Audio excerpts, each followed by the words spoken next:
Hi everyone, I'm Bianna Golodryga and this is Yahoo News Now. The Donald Trump campaign has now released a one-page summary of Donald Trump's recent physical results to the public. And the press release for that summary takes a not-so-veiled slight at Hillary Clinton.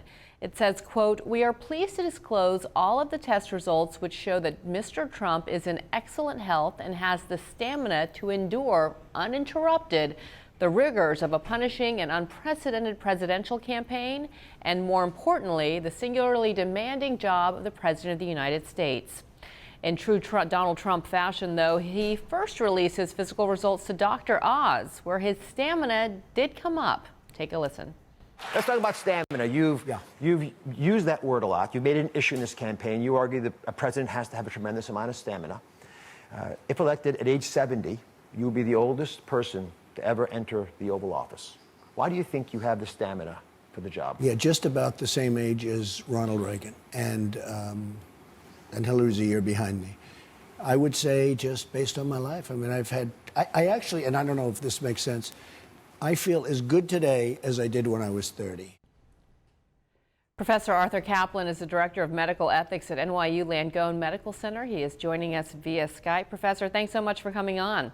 Thanks for having me. So what do you make of Donald Trump going on television show Dr. Oz to talk about his health, revealing basically only what he wanted to reveal? Well, I think it's the wrong setting, and the information is basically under his control.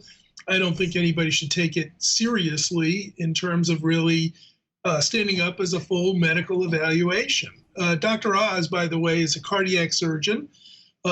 He also has a history of being in love with alternative medicine, but he's not necessarily the right person to interpret anything about Trump's physical condition. You'd want more of a generalist than what Dr. Oz is. Well, let's talk about what we did learn and what was revealed. Information from his weight to cholesterol drugs that he was taking to his exercise, with waving his arms on the campaign trail, really equating to the exercise he's taken on a daily basis. What was your take on his health? Well, look, I'm not going to speculate again because I think it's hard to do it at a distance, and it's not the responsible thing to do. I will say this. If you can go through these campaigns like Hillary or Donald Trump or the other candidates that are out there, they are demanding, and in a sense, if you had a serious health problem, it would be evident, if you will. You couldn't go on for whatever it is, 2 years they've been campaigning now. Having said that, both of them, the major candidates, are 70. You know, we like to think of 70 as the new 50. I think 70 is the old 70, and there are going to be health issues when you get to 70. There just are. Yeah, you mentioned Dr. Oz being a cardiothoracic surgeon and that being his area of expertise. I'm not a doctor, but I do know that heart and exercise do seem to go hand in hand. Research has proven that time and time again. Were you surprised that Dr. Oz didn't follow up with the answer that Donald Trump gave with regards to his daily exercise, which he said basically entails being on the campaign trail and waving his hands up and down? Yeah, I thought, in fact, Dr. Oz let that go, and it was absurd not to comment and say that's not exercise. I was relieved that he didn't prescribe pomegranate or blueberries or any other antidote, so to speak, that he's been known for on that program. But again, this isn't the forum to sort of have at it. If we were serious, if anybody really cared about the health of these candidates, Trump or Clinton, and we weren't going to just let them beat each other over the head with stethoscopes to try and score political points, we'd have an independent panel evaluate them with broad expertise, look at both their current physicals and their history, because it's hard to interpret a physical just out of the blue, and then report to us. Yeah, you mentioned whether people care, and that is a big question because a new poll suggests voter ambivalence about the candidate's health. It's something that we in the media are covering. It's something we traditionally have always cared about and reported. What do you make of the current playing field right now with regards to their health and Americans maybe not caring about two of the oldest presidential candidates ever? Franklin Delano Roosevelt had polio. John F. Kennedy had Addison's disease. George W. Bush had a history of drinking and having to deal with alcohol abuse before he assumed office. Dick Cheney has had heart problems. throughout the end of his political career. I don't think the American people give two figs about a candidate's health. I think they're still interested in the issues. I think they're still interested in hearing, positions, whether they reverberate with them.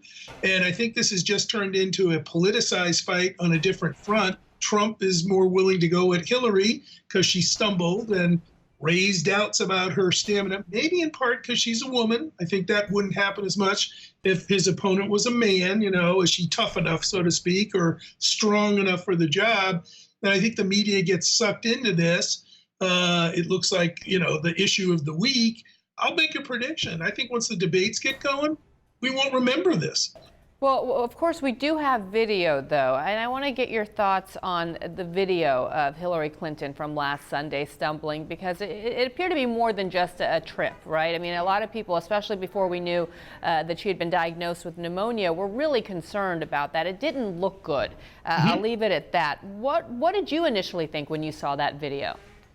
I thought, this is going to make for a lot of attention to how's Hillary Clinton doing. She does have a history with respect to having had blood clots, and she's got a conservative media waiting to go right after her, suggesting that she's got everything from Parkinsonism to epilepsy to a stroke to, Lyme disease. I mean, everything and anything they're ready to throw at her. On the other hand, I know this.